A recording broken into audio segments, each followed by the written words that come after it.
Jay?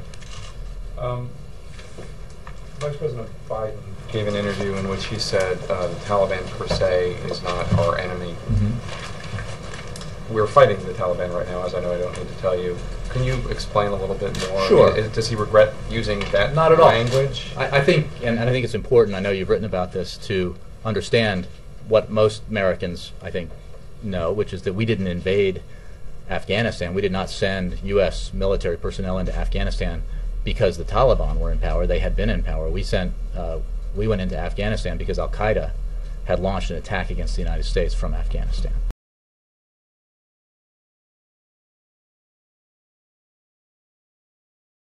The objective that the President laid out when he laid out his Afghanistan strategy made clear that the #1 principle here is to defeat, dismantle, or disrupt, dismantle, and ultimately defeat Al-Qaeda, as well as help stabilize Afghanistan. And that's what we're doing. Part of that process is our support for the Afghan-led reconciliation talks. Reconciliation has to be a part of the long-term process in Afghanistan if Afghanistan is going to evolve into a peaceful country. It is a simple fact that we went into Afghanistan because of the attack on the United States on September 11th, 2001.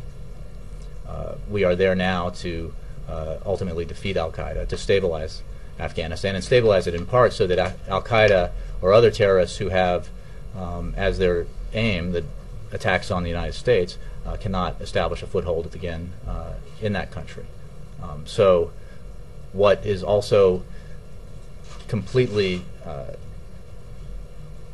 clear is that Afghanistan's future has to include within it reconciliation, and that's why we support the Afghan government-led effort.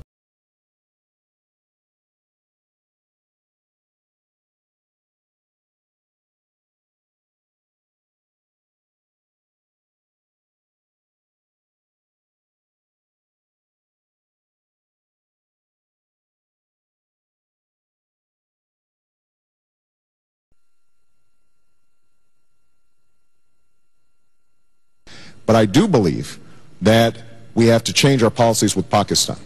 We can't coddle, as we did, a dictator, give him billions of dollars, and then he's making peace treaties with the Taliban and militants.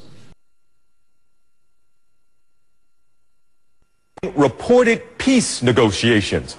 Afghan television reporting that President Hamid Karzai told a youth group today that Washington is involved in peace talks with the Taliban. We can't coddle, as we did, a dictator, give him billions of dollars, and then he's making peace treaties with the Taliban and militants.